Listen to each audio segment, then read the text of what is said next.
केंद्रीय अल्पसंख्यक कल्याण मंत्री मुख्तार अब्बास नकवी 2 दिवसीय दौरे पर रामपुर आए हुए हैं। आज 20 मई को पूर्वाह्न करीब 11 बजे वो जिला अस्पताल पहुंचे, जहां उन्होंने तमाम व्यवस्थाओं का जायजा लिया। केंद्रीय मंत्री मुख्तार अब्बास नकवी ने कहा कि राष्ट्रीय आपदा को राजनीतिक अवसर में बनाने वाले लोग संकट के समाधान का हिस्सा बनने के बजाय सियासी व्यवधान का किस्सा गढ़ने और भय भ्रम का भौकाल खड़ा करने में लगे हैं। लगभग 140 करोड़ की आबादी वाले देश में कोरोना महामारी को परास्त करने के लिए सरकार, समाज सभी संवेदनशीलता के संकल्प के साथ युद्ध स्तर पर काम कर रहे हैं। आपको बता दें कि गुरुवार को रामपुर जिला अस्पताल कोरोना सुविधाओं का जायजा लेने पहुंचे थे।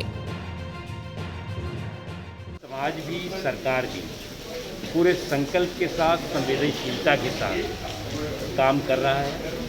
हमारा देश 140 करोड़ की आबादी वाला देश है और देश के हर हिस्से में ये जो कोविड महामारी है उससे जो प्रताड़ित और पीड़ित लोग हैं उनको सेहत अता हो, उनकी सेहत और सलामती के संकल्प के साथ सरकार, प्रशासन सही काम कर रहा है। रामपुर के में जिला अस्पताल में चाहे ऑक्सीजन की सुविधा हो, वेंटिलेटर की सुविधा हो, कोविड पेशेंट के सेहत और सलामती की सुविधा हो, बेहतर तरीके से काम हो रहा है। और ये एक बहुत ही संकट का समय है। संवेदनशील तरीके से सभी को लोगों की सेहत सलामती के लिए काम करना चाहिए। ये वक्त ऐसा है कि जब भय और भ्रम नहीं बल्कि लोगों में भरोसा पैदा करने की ज़रूरत है और इस दिशा में सभी लोग काम कर रहे हैं। नकवी जी, तीसरी लहर को रोकने के लिए क्या इंतजाम किए जा रहे हैं, क्योंकि अचानक से दूसरी लहर आ गई और अब तीसरी के लिए? देखिए, मेरा एक आपको कहना है कि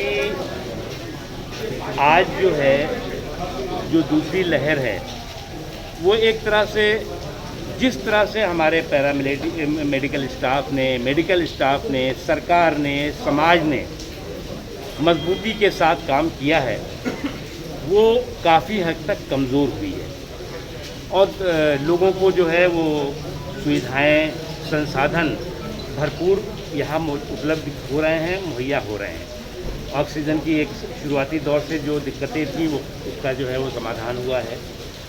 वेंटिलेटर्स की समस्याएं थी, उसका समाधान हुआ है। जब हमारे देश में ये कोरोना का शुरुआती दौर में पहली लहर आई थी उस समय हमारे पास कुछ नहीं था। हम अगर वेंटिलेटर भी थे तो हम जो है वो विदेशों से लेते थे।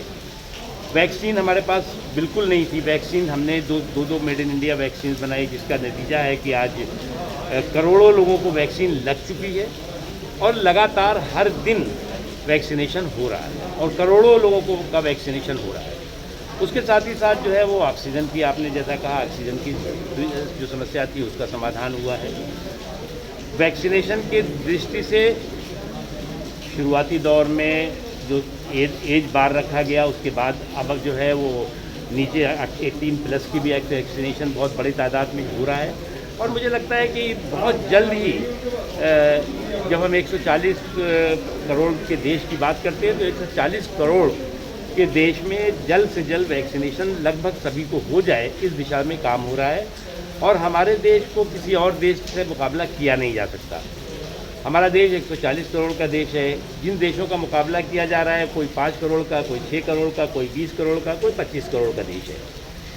अगर कोई ये सोचता है कि वो 25 करोड़ से और 140-50 करोड़ का मुकाबला होगा तो नहीं, लेकिन यहाँ पर सभी लोग, बहुत हमारे प्रशासनिक अधिकारी, हमारे पैरामेडिकल स्टाफ, हमारा मेडिकल स्टाफ, हमारी सारी व्यवस्थाएं, उत्तर प्रदेश की योगी सरकार, केंद्र की मोदी सरकार, सभी लोग लगे हुए हैं और मुझे लगता है कि ये जो समस्या है, इस समस्या से जल्द देश उभरेगा और सामान्य। नकवी जी, कोई अपील करना चाहेंगे लोगों को? पुलिस अपना काम कर रही है, लोगों को समझा रही है, चालान भी कर रही है, लेकिन बहुत सारे लोग अभी भी दुश्मन बने हैं। देखिए, हमें पैनिक नहीं करना चाहिए।